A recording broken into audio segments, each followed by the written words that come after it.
Mas quando a gente promove, nós deixamos de negar aquilo que é o real. Eu não estou negando a deficiência, as implicações próprias daquela limitação, seja ela intelectual ou não. Os recursos que nós temos são inúmeros. Nós temos muitos recursos para desenvolver esse protagonismo.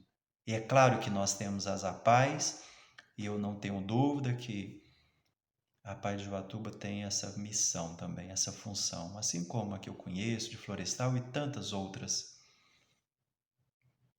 Eu preciso dizer para vocês que esses recursos que muitas vezes nós ainda abrimos mão, é porque nós estamos negando uma parte do coração como sendo aquilo improvável.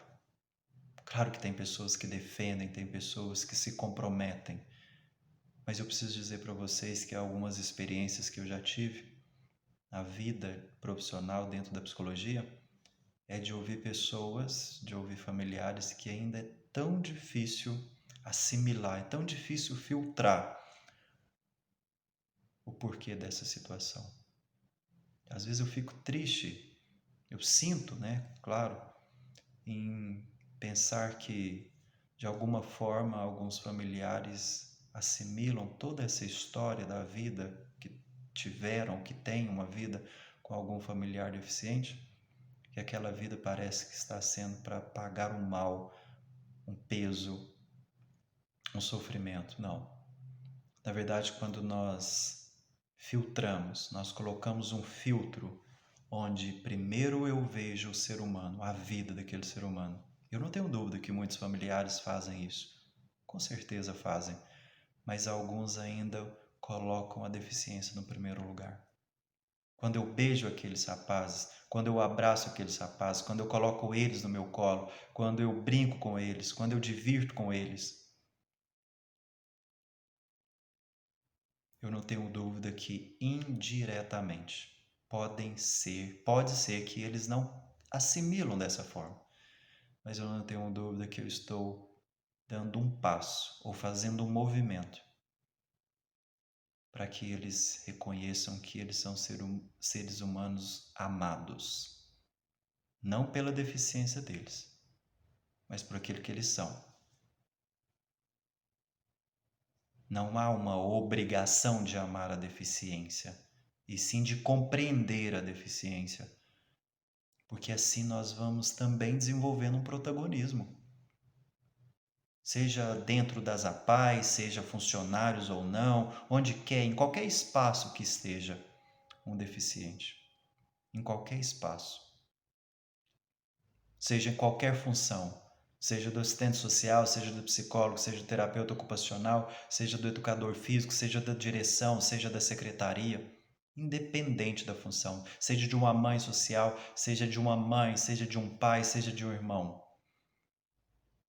Não tenho dúvida que quando eu faço aquilo com muito amor, não condicionado, porque tem que fazer, não. Eu não tenho que dar amor a eles, eu desejo doar amor a eles.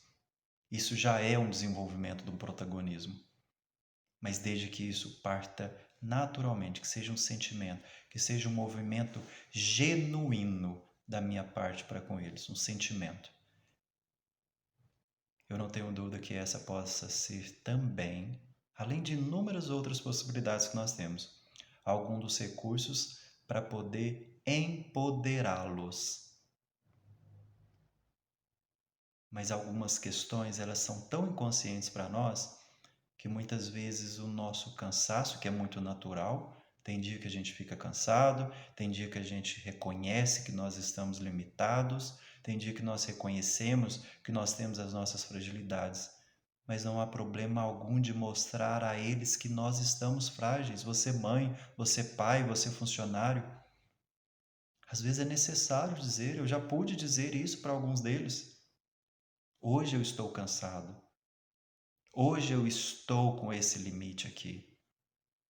Nós não viemos para assumir uma determinada função, para ser protagonista na vida deles e desenvolver junto a eles esse protagonismo, mostrando que nós somos super-heróis. Não.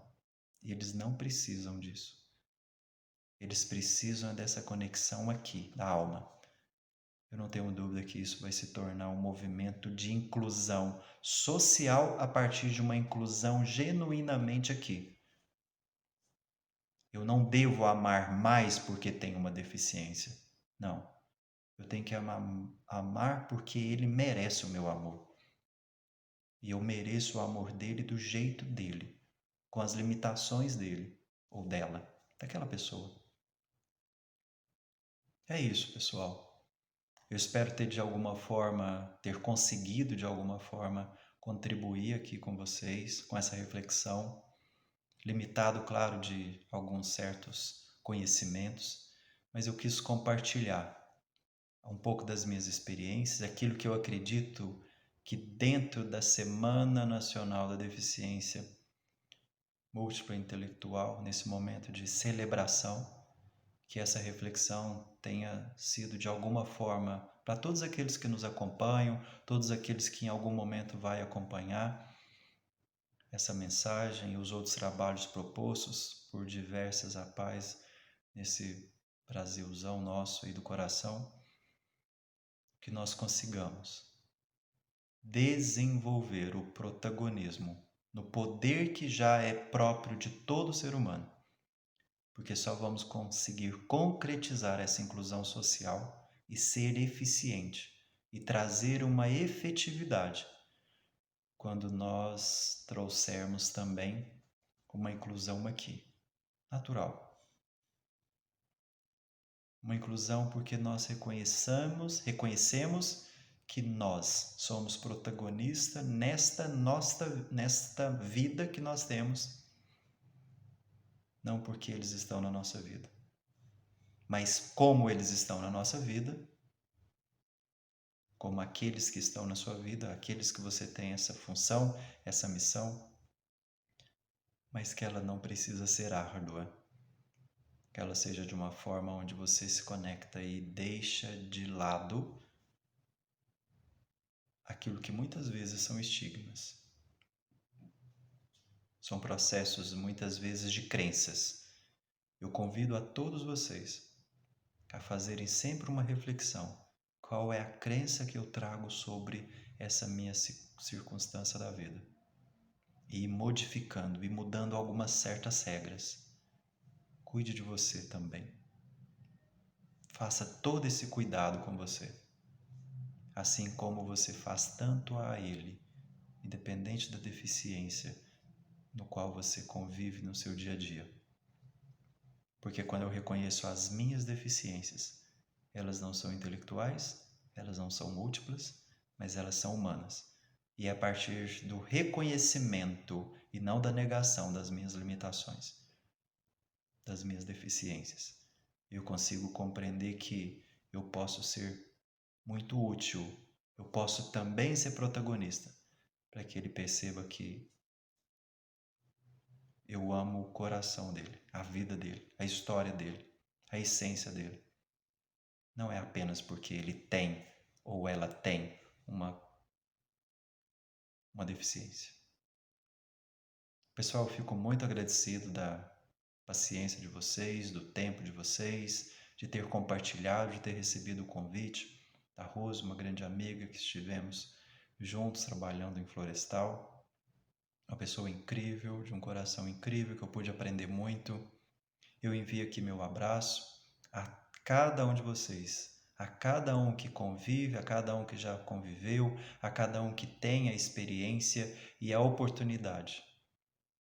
Que exerçamos a partir de nós esse protagonismo, para que a gente consiga concretizar de fato a inclusão de todos eles, mas que de fato inicie isso na raiz do nosso coração, na raiz da nossa alma.